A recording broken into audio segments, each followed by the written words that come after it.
Hello, and welcome to our webinar today, The Underrepresented, Advancing Diversity in Your Contingent Workforce.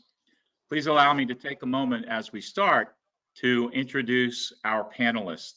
First, Dawn Siler-Nixon, Diversity, Equity, and Inclusion Partner with FordHarrison. Next, Tinisha Bookhart, Founding Partner and Director of IT and Diversity for Primary Talent Partners. And next, Tamara, Rashid, Senior Vice President for Enterprise Transformation with AgileOne. Thank you to all of you for joining as our panelists. Thank you. So as we get started in our discussion, we see lots of statistics and studies around workforce diversity and the business case for diversity, but few of those actually address contingent workforce diversity. And that's going to be our focus today. So let's start there. What is it that matters? Why is contingent workforce diversity so important? And let me start with you, Tinisha. Thanks, Jim. So what we've seen ever since COVID and the George Floyd incident, just recently over the last 3 years or so, there's been an increase in the societal pressures of diversity. It's become something that companies are strictly focused on. CEOs have made commitments around it. When we think about, as a company, the people that we serve, we really want to take heart of the people that we serve and make sure that they're reflected internally. And so a lot of companies already focus today on diversity from an internal perspective, but maybe not at the same level of focus for their contingent labor staff. And when we consider that the contingent worker staff usually comprises about 20% of their labor force, and they often convert to full-time employees as well, that's a large opportunity there to also deepen and widen your efforts when it comes to diversity. And Tamara, I know your firm actually manages the contingent workforces of your clients. So from your perspective, in terms of actually managing these probably very large contingent workforces, I think of what mostly Fortune 500 clients and other entities, why is it that contingent workforce diversity matters? Thanks, Jim. So it's interesting because historically, companies really haven't, to Tanisha's point, considered the contingent workforce a full part of the workforce, right? It's always been segmented as FTE and then other. And so I think in recent years, companies are beginning to really embrace and understand how important, first of all, the contingent workforce itself is to these corporations, number one. And then secondly, when you start to consider the pipeline or funnel of all of the available resources there that are not being fully tapped into, we're really beginning to understand that this requires a lot more attention, focus, effort, and commitment to really begin considering it fully as part of the workforce, fully as part of the DE&I strategy.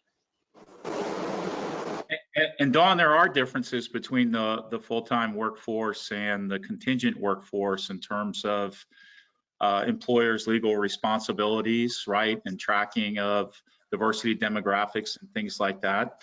But from a legal perspective, while there are differences, what's still important about contingent workforce diversity? Yeah, I mean, I think, what Tinisha and Tamara said is right. I mean, we look at, from the diversity, equity, and inclusion space, in terms of the workforce and how we utilize that to boost the bottom line on our balance sheets, and how it impacts our customers, how it impacts our talent, how it impacts our investors. And I think that engaging everybody that's within your organization that's helping you move forward is going to help engage those folks as well. I mean, we can see from the perspective of employees looking at employers that they want to come and work for, they're looking to see whether or not you're diverse, not just in your W-2 workers, but in everything that you're doing. And so, I think like Tinisha said, I mean, the use of contingent workers has gained momentum and really hasn't been one of the things that I've seen that's been stymied during COVID, like so many other things have done. And I even saw one study where there was about 50% or upwards towards 50% of the workforce being contingent workers. And so they're not just fill-ins, they're a part of your business and they're a part of, you know, the solutions that you have. And so it's going to be critical to bring them into your diversity, equity, inclusion, and belonging initiatives, because they're working side by side, you know, with your traditional workers, and they can contribute to your strategy and fulfill critical needs just like anyone else. Thank you. So while we've started out by talking about what really matters about contingent workforce diversity, why it's important, let's talk about the current state. Let's take a look at the current state. And in fact, staffing industry analysts started to do this for us back in 2020. And they completed research, I think it was maybe 1,000 or more contingent workforce leaders, and asked quite a few questions and completed this report, The Future of Diversity and Inclusion in the Contingent Workforce. And what they found at the time was that 63% of these contingent workforce leaders expected contingent workforce D&I to become a higher priority due to the recent social upheaval. So some of the things that Tinisha talked about a couple minutes ago. They actually updated this report last year. So they went back to the client community, right? The users of the contingent workforce, and they asked them the questions again. And what they found was that despite these good intentions, with 63% of the leaders expecting this to become a higher priority, most of them, about 80%, said, well, we haven't really done anything, you know, but it is still a very high priority for us going forward. We really want to do something. And then they found some reasons why that companies hadn't done anything, or these leaders hadn't taken the actions that they wanted to take. And among those reasons, two in particular, was that one, they didn't feel like they had a good starting point. They didn't really, you know how to assess the demographics of their contingent workforce. They didn't have the type of information that companies have for their full-time workforce. And where they did have information, they sort of didn't have any standardization of it. You know, and there's some other issues as well, right? That kind of are blocking factors to putting diversity into action in the contingent workforce. So I'm sure, Tamara, you see a lot of this. What are some of the other factors, or maybe you can even kind of expand a little bit more on what I mentioned? Sure. Yeah, James. So, you know, it's funny because the theme here that I'm already sensing is this historic disconnect between employer and the contingent workforce, right? So I think previously the idea of temps, I think Don captured it very well. It was just an add-on as needed, not really crucial to the business strategy. That certainly is no longer the case, where contingent labor is directly impacting product and customers and the bottom line for corporations. So as that begins to shift, this now creates a opportunity, but also a bit of a delay with companies, because this has never been something they've had to think about before. There's always been, you know, a pretty thick wall between we are the employer, they don't work for this company, they have their own employers, and so they've never had a need to access data, ask for that data, you know, really try to consider how do we integrate that information with our FTE data. That's a new conversation that's really coming about with companies. And so, you know, Jim, what you talked about in terms of wanting to do it, but not yet quite doing it, the biggest disconnect that we see is, where do we start?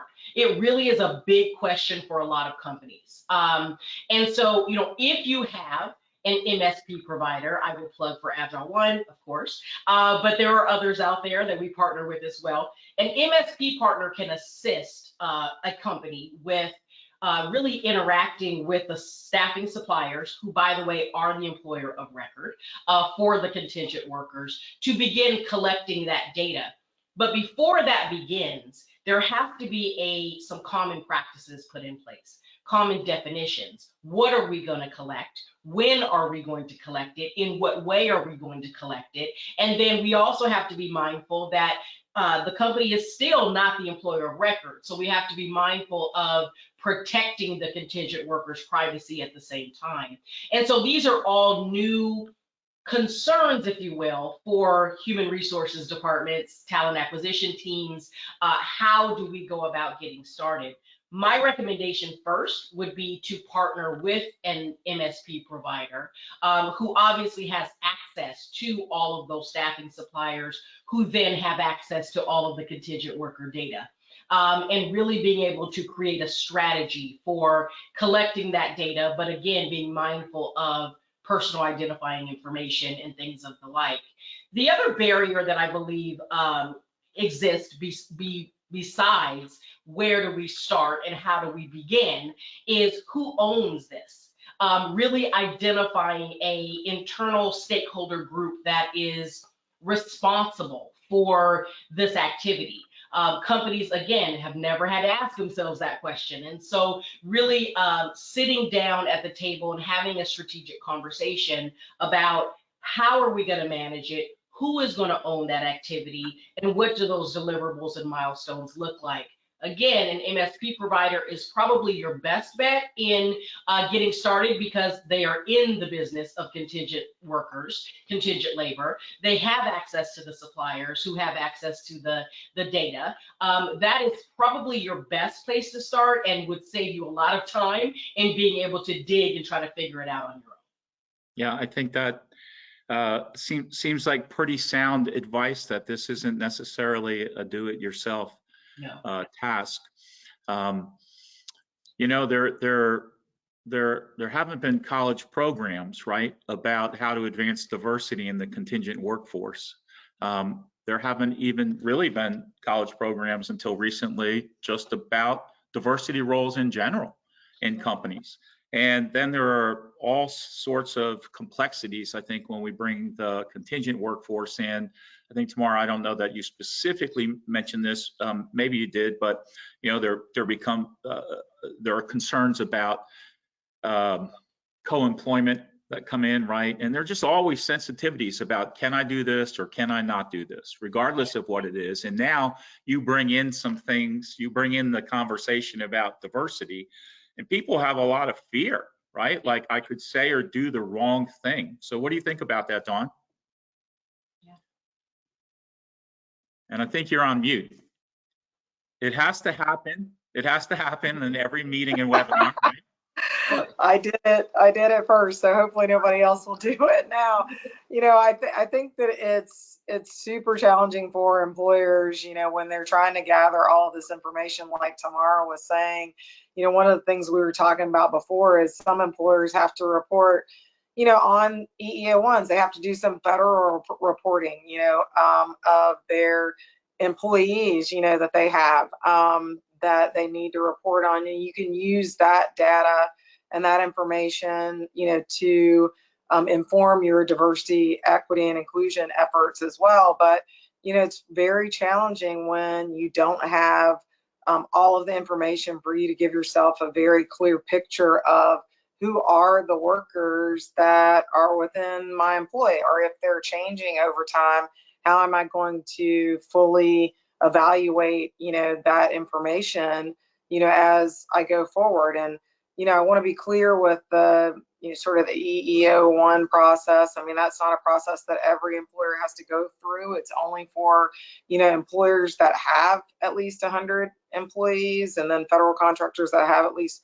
50 employees. And so a lot of times that leaves the contingent workforce, you know, out, because they're not counted as workers. They're only counted as, you know, these individuals who are temporary, or somehow, you know, they're just referred by the staffing agency. And so employers then put them to the side, I see a lot of times, and don't incorporate them, you know, within the activities that, you know, they're trying to engage their entire workforce in. And so you've got, you know, these people that feel like they're outliers, you know, even though they're working, you know, together and collaboratively with the people that are, within your employee. And so, I think that's something just to keep in mind, that, this from the staffing agency level, those individuals need to be counted as well, and the information needs to be gathered from them as well. And there's, ways of doing that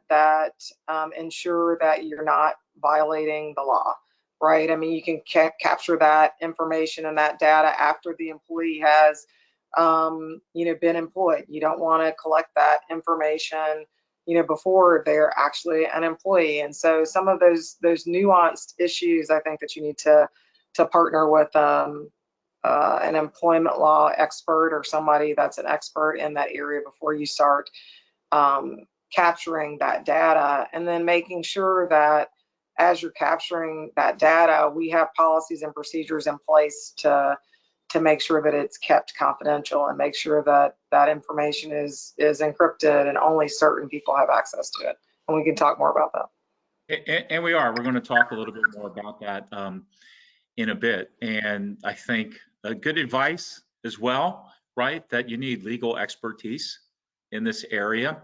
So if you're in the audience and you didn't realize this when I introduced each of our panelists, we're drawing expertise from really 3 very critical areas of the contingent workforce, right? So it's important that you understand the legal aspects of managing the contingent workforce and the complexities of the contingent workforce, which may be different than your full-time workforce. There are other issues, right? The actual management part, the management and administration of the contingent workforce, and managed service providers like AgileOne, who Tamara represents. I would say they're the primary managers of the contingent workforce. I think 80% or so of large contingent workforces are managed by managed service providers, but then also the talent providers. And Tinisha is a founder of Primary Talent Partners, which is a talent provider. So Tinisha, from the talent provider perspective, how do you see maybe some of these roadblocks or blocking factors? Yeah, I think to kind of piggyback on both what Don and Tamara have said, starting with Tamara, she mentioned, where do we get started, right? A lot of times in times past, staffing firms have really relied on being a diverse company. And we've now come to know and learn that just being a diverse company doesn't mean you provide diverse talent, and that the talent pool that you're presenting to your clients and to your MSPs are diverse as well. And so that's definitely a shift in the way that we do things.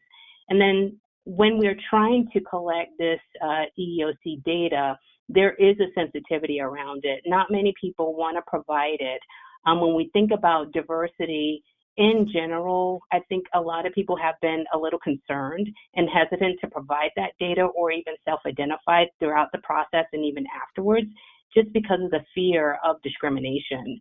And so I think as we continue to broaden our horizons and the lens at which we practice, we extend ourselves into diversity. We ourselves, as staffing companies and people who act on behalf of the people that we represent as recruiters, that we represent the diversity that becomes that diverse talent pool, right? So when we practice that internally first and people see that, I think that will minimize and lessen the hesitancy of providing that data, and then improve diversity ongoing as we continue to represent contingent workers in the workplace.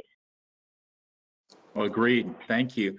And so just before we move on, I think that some people will see our discussion quite a bit focused on race and ethnicity and gender, and that's not to exclude other areas, right, and other groups that are marginalized, and just kind of diversity, equity, and inclusion more broadly.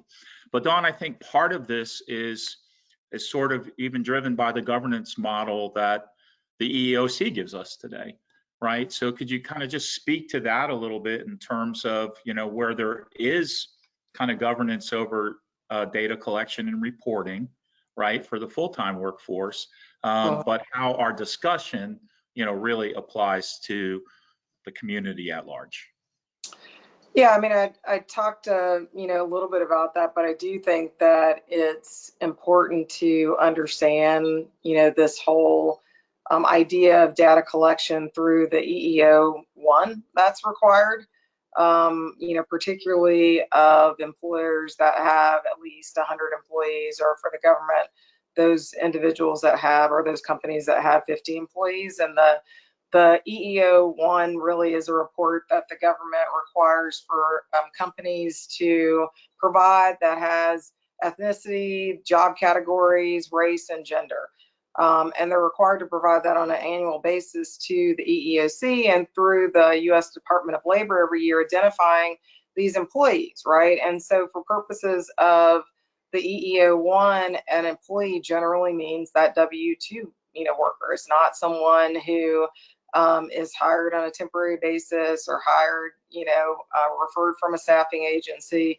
And so as a result, the employers, when they're reporting out this information, they're not required to report on the contingent workforce and their numbers to determine whether they meet this EEO-1 threshold. And I think, sometimes when you have, very large, organization, contingent worker organizations, staffing agencies, they will fall within the parameters of the EEO-1 and be required to report some of that out. But most of the times, they won't, because they don't have at least, 100 employees, actual employees that are employed. And so I think that's sort of the framework that where we work within in terms of reporting, for reporting purposes under the EEOC. There's a lot of information that employers are capturing that are not what they're not required to report under the EEOC as well. And it goes to what you were just saying, Jim.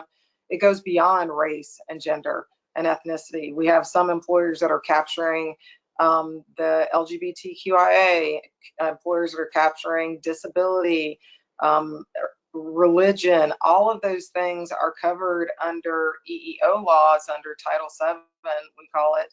And those are protected categories, and employers are focused on those aspects as well, because diversity really is broader than just black and white and male and female. It's gone way beyond that, and really everybody within the organization, has some facet of diversity that many employers are now attempting to capture.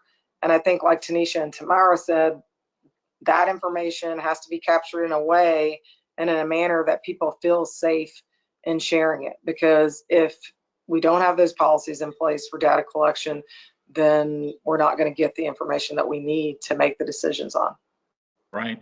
And just one more, just a question I have actually for you, Dawn, before we move on. I mean, is it fair to say that EEOC rules and laws apply to staffing firms just as much as they apply to any other companies, and they also apply to contingent workers just as much as they apply to any other worker? Absolutely. Absolutely. And that's exactly why we've got to do a better job of integrating all of our workers in the workplace, because anybody can file a claim under the EEOC and under the EEOC rubric and Title VII. So, I mean, we really do need to do a better job of ensuring that everybody not only knows that we're protecting against those laws, but that, the employers know that they need to put things in place to be prepared if those actions do happen. Right. So we've had a lot of discussion here, right? Why it's so important, and what some of the blocking factors are, and how this is really a universal discussion. It's a very broad discussion. Well, let's now talk about really the DEI journey. I'm sure that each of the people in our audience are at different stages in their journey. And Tinisha, at Primary Talent Partners, you developed this this graphic here, really, right, to kind of help you determine where you are on your journey in your company. And could you just walk us through this a little bit, please? Sure. So there are multiple levels They're meant to go in order, but yet you can find yourself at any moment in time at different levels, and you could reiterate through this as you go. But basically, starting at level 1, there's an awareness. You want to assess exactly where you are from a diversity perspective and figure out what it means to you organizationally. What are the gaps that you have internally that you're trying to fill? So just knowing where to start and where your gaps are. So knowing is much better than not knowing, because you have a better idea as to when you get there if you have a clear plan and a clear goal in place. Level 2 is with regards to planning. So now that you know where you are and where your gaps are, you want to start making a plan for that, your DEI initiatives, and also bring along some stakeholders. So if this initiative and this passion for diversity only sits with you or a small group of individuals, it's not going to work. It really needs to catch fire and become the passion of your organization. And you do that with robust planning and building your stakeholders for action. Level 3 is about implementation. So now that you've assessed and planned your goals and what you want, really the implementation is about setting SMART goals around what you're trying to build. And by SMART, I mean specific, measurable, achievable, relevant, and time-based to help you implement the plan. And this is going to help you distinguish between what you want and when you actually get there. And so it'll help you along the way redefine where you need to make any revisions or readjust your plans and your goals. Level 4 is integrate. This is where your initiatives are integrated across your organization and where all people, regardless of your diversity goals, are valued. The data that you're accumulating as you define those SMART goals, that data drives action, and it helps you to determine your effectiveness so you can figure out where to adjust and where not to adjust. The key thing at level 4 is buy-in, because again, you want to make sure that this passion doesn't stay with you, that it actually filters down into your organization, and that everybody is aware of these initiatives and they actually take part in them. And that brings us to level 5, the differentiator. At this level, this is how things are done. Diversity is embedded into your everyday activities. You get to see how it has made a difference in your competitive advantage, and you see this as a strategic differentiator for your organization.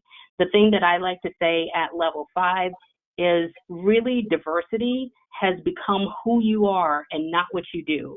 At level 5, you're basically, it's a well-oiled machine. Your purpose and your passion are key when they're aligned, and you become very intentional about what you do. And so that's why I feel like level 5, you know you're at level 5 when you no longer have to practice. This is actually who you are. But the thing to keep in mind is that all of this is a journey, and it's an evolving journey. So as Tamara mentioned earlier, knowing where to begin is key. And just don't be overwhelmed or discouraged by that or by where you might be on that journey. And you just let your passions guide you to your next best action. Thank you, Tinisha. And I'm sure everyone already can see this and find it useful in their individual situation. And we're going to, I'll just mention that, in our second half hour, we're really going to get more into level 1, 2, and 3. And before we move on to that, though, Tamara, where do you see most contingent workforce programs today? Yeah, most times I would say between level 1 and 2 at this point. And that is, it's interesting because that's either where the overwhelm happens or the great excitement happens as well. It's sort of one of those two things that's occurring, and sometimes a little bit of both. I think the overwhelm is just a result of this being very new, more than anything else. It really, I mean, the coaching I would give individuals on this is being between level 1 and 2 is not a bad place to be at all. As Tinisha pointed out, it's a journey.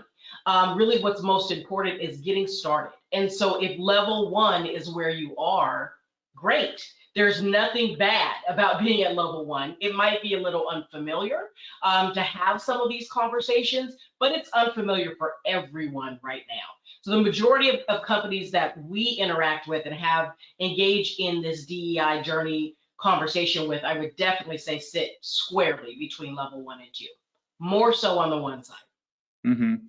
And, you know, hopefully that is, I don't know if reassuring is the right word, but, you know, there is a path forward, Yes. right? Yes. And this isn't something that happens overnight. It is a journey.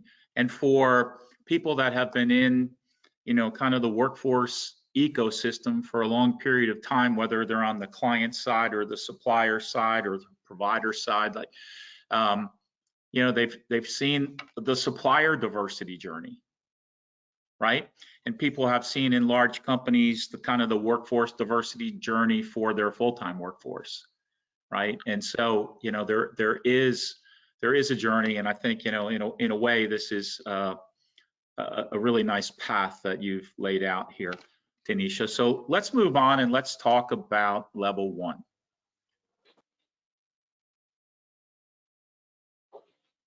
And level 1 is that awareness state, right? It's where you realize, well, we really need to do something.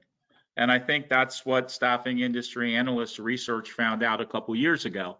63% of people saying, yeah, I think we really need to do something. And then again, more recently, last year, you know, 80% saying we still need to do something. You know, they're aware, right? But like we talked about, there's some lack of certainty. So what are some things, Tamara, that you advise clients on, sort of like some starting points, right? When you're just in this awareness phase, what are some things that you can consider doing? Yeah, you know, it's interesting because that level 1 awareness, like I said, is where a lot of people sit, and that inaction is typically a result of, now what? Okay, so we're aware, yes, there's a problem, but that's as far as we can go because nobody has given us a roadmap. You know, the first thing that needs to happen is an awareness around what are your current DE&I initiatives. You'd be surprised. A lot of companies don't know that company-wide. You know, you will find pockets within the organization and at certain levels that have an awareness of the current DE&I initiatives on the full-time side. But even that is not widespread. And so really having everyone embrace and understand what is our current stance, what are our current practices as it relates to full-time staff, first and foremost needs to be understood by all. So one of the recommendations that we make is, whether it's in the form of a newsletter or whatever the company mechanism or method that's used to engage with internal leaders across the organization, make sure that they have a baseline awareness of what our current DE&I strategies and objectives look like. That's starting place number 1. Starting place number 2 is to get your hands around, what does our contingent worker program look like? Do we have one? If we do have one, is it managed by a particular MSP? Is there more than one? Who are they? What is our relationship to them? What is our contractual, what does our contractual relationship look like with that MSP?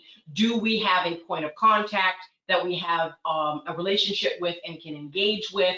Those are the first 2 places to start. Once you understand what your current DE&I objectives and initiatives are, and you've identified a counterpart or a stakeholder for your MSP, again, whether that's an internal MSP that you're managing in-house, or it's an external partner that is providing MSP services to you, connecting with that point of contact to really understand, what does our contingent workforce landscape look like? How many contingent workers do we have? How many staffing suppliers do we work with through our MSP program? Really, those are the initial data points that should be collected. From there, you can begin a conversation about where do we go from here. But without that information, you're really just sort of operating and bumping around in the dark. So those are the two initial recommendations that we always make to all clients. Get connected first with what your initial DE&I initiatives are, as well as your point of contact for your MSP, again, whether it's internal or external, so that you can get an idea of the landscape. How many people are we talking about? How many staffing suppliers are we in contract with?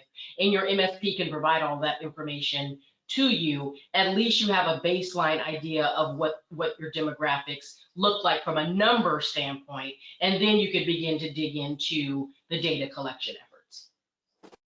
And Tinisha, I know it's critically important to primary talent partners to measure internal performance as far as developing diverse talent and placing diverse talent, right? Core to the mission of primary talent partners. And as part of that, I know there's an intense effort to use the traditional means available for data collection and EEO1 type reporting, right?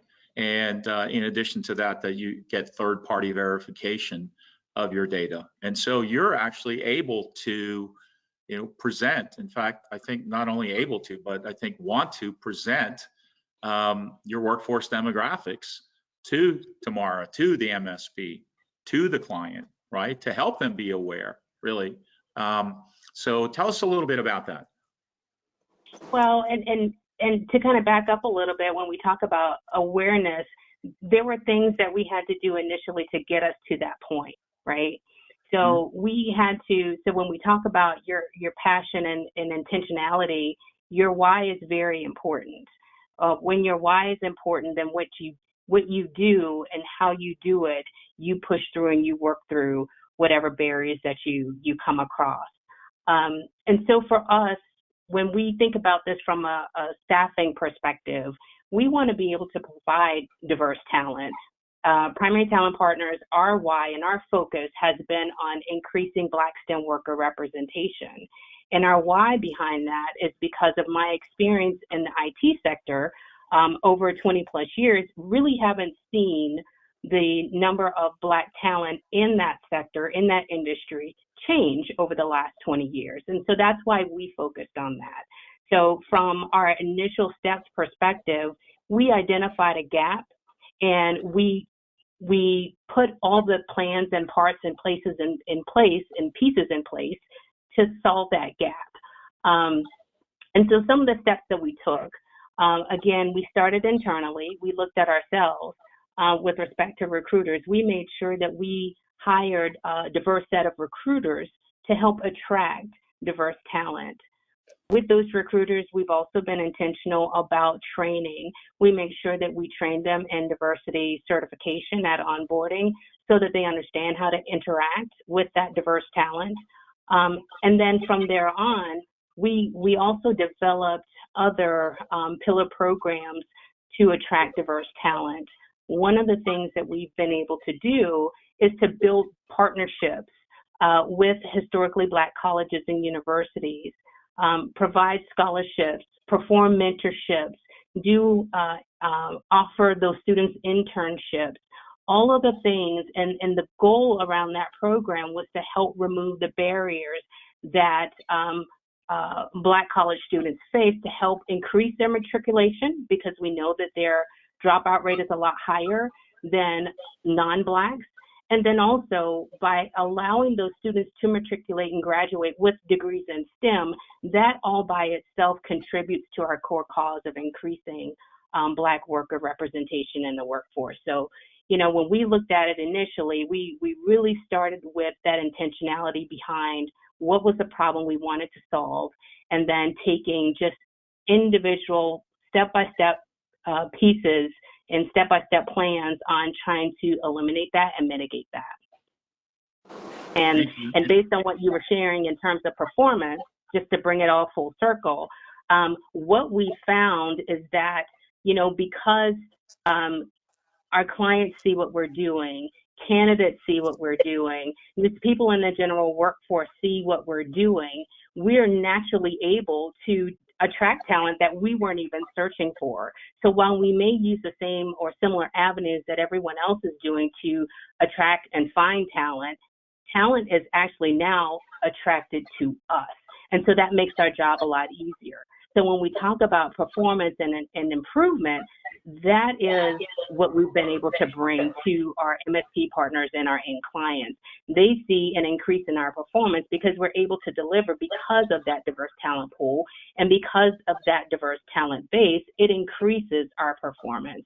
And we haven't had to do anything separate from what other firms are doing. It's just that it's been a false multiplier for us because of how well we're performing in the diverse space.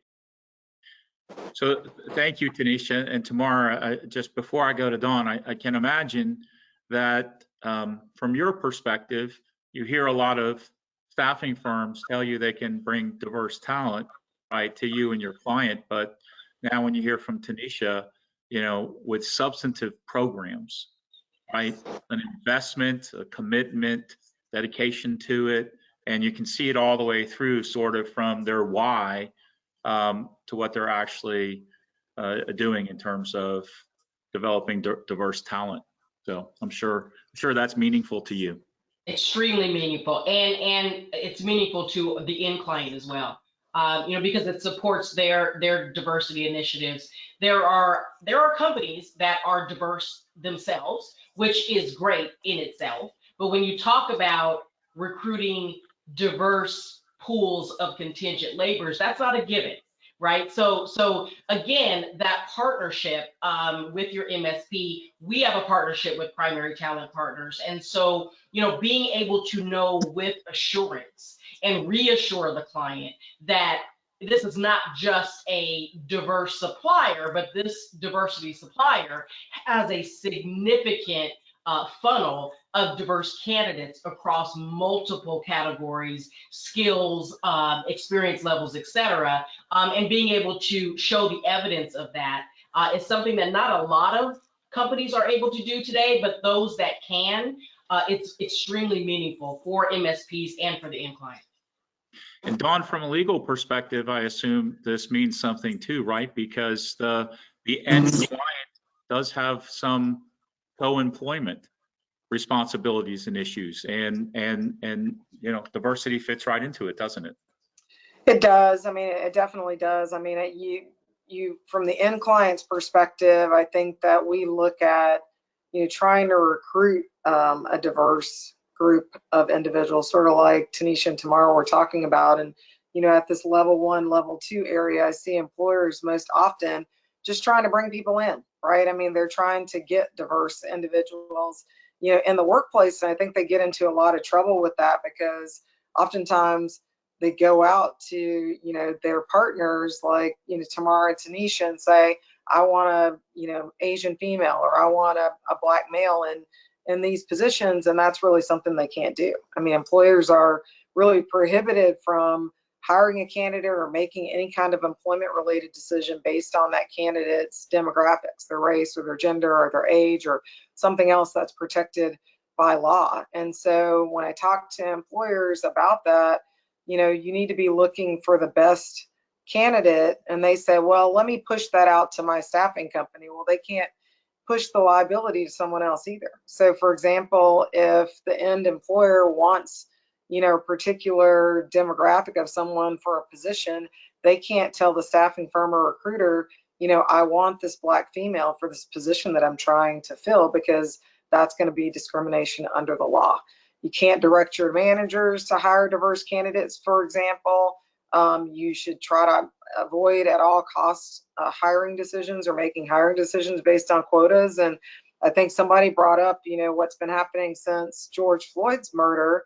If you remember, there were any number of companies that put out, we're going to have parity by 2025. We're going to have this in our management ranks by 2025. 2025 is almost here, and a lot of people are still at level 1. You know, where Tinisha is. So, you know, we're talking about. And so, you know, to try to make those numbers that they need, I think that employers are trying to make hiring decisions based on these legally protected characteristics. And that's really something that they can't or shouldn't do, because all it's going to do is get them in trouble. What I will say that they can do is do some of the things that have been recommended here in terms of unbiasing your hiring process, creating a culture that lends itself to hiring, having organizations like primary talent partners that are doing this in a way that people want to come and work through them with the employer. So you're creating this culture where your culture is diversity, equity, and inclusion, and you don't have to worry about trying to find a particular demographic, because those folks are going to be naturally drawn to you, because that's what employees are looking for in terms of an employer. Right, thank you. Well, let's move on to level 2 and talk about planning. And something I'll just note here, I think this always happens when you're having a diversity discussion, the discussion always kind of just keeps growing, right? So, I think we have talked about some things already that's going to come up, that will come up in the next couple of slides. And I just want to do a time check for us. We have about 15 minutes to go. Okay, so when it comes to level 2 is about planning, right? And coming up with a plan. And I think really, what I'm hearing, from the beginning until now is, not only do you need advice from professionals in different areas, and part of that is because, Tamara, I think, as you mentioned, maybe not using this phrase exactly, but most people are siloed in large organizations, right? In HR or in diversity or in contingent workforce or sourcing over there. Some of those silos have come down, but not all of them. And it really takes everybody working together. It takes, a few parties working together, a few functions inside the company.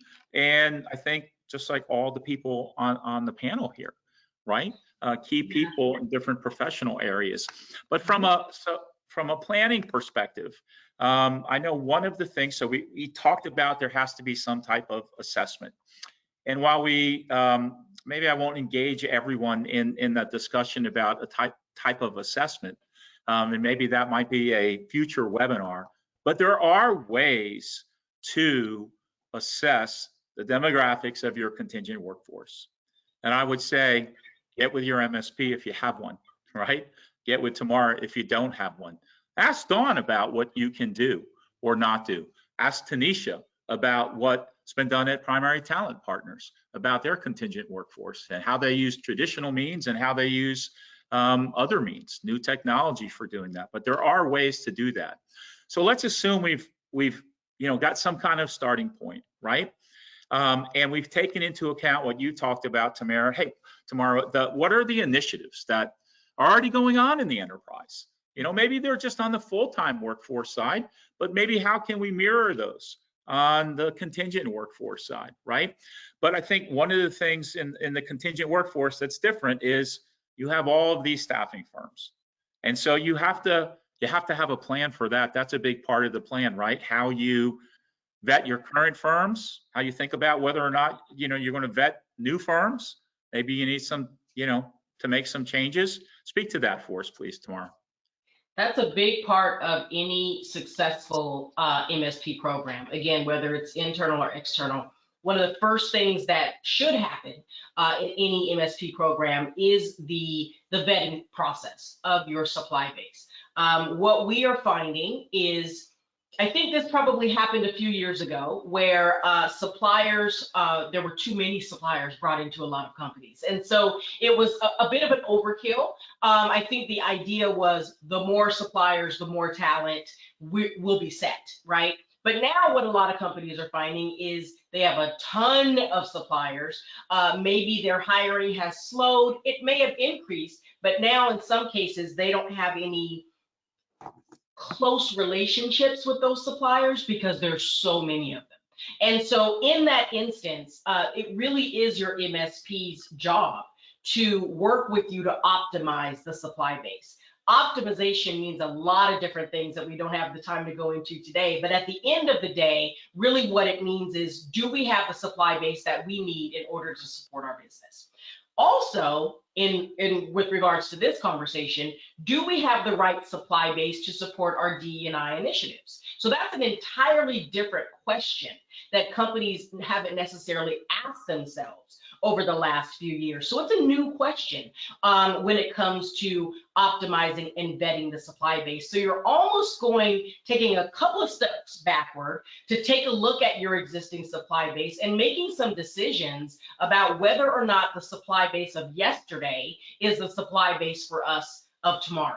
And so that is something that really requires a very close partnership with your MSP, very clear objectives, again, on what it is that we're looking to do, and being able to go through that assessment process of your incumbent and any new suppliers that might be recommended to join your program that haven't necessarily been a part of it before. And Tamara, while again, probably part of another webinar, I'm sure from your perspective, you'd help clients really assess other types of solutions as well. But again, another webinar, right? Absolutely. So, so Dawn, Primary Talent Partners completes a semi-annual and publishes a semi-annual contingent workforce diversity report. So very transparent with the demographics of their contingent workforce, right? At an aggregate level, right? Not about any individuals. What about, for staffing firms that don't do that, what can Tamara do? What can AgileOne do? What can end clients do? What can they ask about? Yeah, it's been a really hot topic, recently, in terms of like people requiring reporting of your demographic data and the information, from, your workforce. A lot of times it seems like that companies are feeling pressure from other companies to share that data because one company is doing it and they might not be doing it. I will say that there's no requirement, there's no US requirement, I'll say, to share your demographic data in any way that you are required to do it. Even with your EEO1s, when you have your EEO1s that are submitted, there's only a percentage number that's publicized related to that, and that's related to race and gender. And so there's no requirement that companies need to publish the data, but it is something that's utilized heavily in the DE&I space because you want to really track, if you are making progress or not making progress. And that's a part of this, second level planning, I think, in terms of, where we go from here. Because if you can't track it, then it's really not going to happen, right? You're just going to be fumbling year over year with your diversity practices. And so I think it's a good practice to have something in place where you are ingesting data. You can ask information about all of these protected categories, but you need to have some kind of policy in place and a plan in place to protect that data, to let people know that all of that data that's being received voluntarily and ask them to provide it voluntarily is going to be protected. It's not going to be shared individually. It will only be shared in the aggregate. And then you as a company need to decide when and where we're going to share that information. That information might just need to be shared with your board of directors, and it might need to be reported out verbally and not in a written form. Maybe that information is shared with your board of directors because they might want to know what that demographic data is. I know a lot of boards are asking for that information now. The information is being asked for by a lot of your ERGs and your BRGs, your employee business group, your employee resource groups, and your business resource groups now. And I've been advising a lot of companies to be very careful with sharing that information because that information can be used against you going forward if there is a statistical disparity in the number of individuals in particular areas. So you really do need to have a policy in place that I can provide people with a sample of that if they would like, and a plan for how that demographic data is going to be used, how that demographic data is going to be shared, where it's going to be stored. And I think to someone's point, having a group of individuals who their job or part of their job is to maintain this data and to know that they are not to share it with anybody else, because once you start sharing it down the line with your managers and other individuals, then decisions could be made based on information that they would not have had before, like if that person is gay, if that person has a disability. Okay, thank you.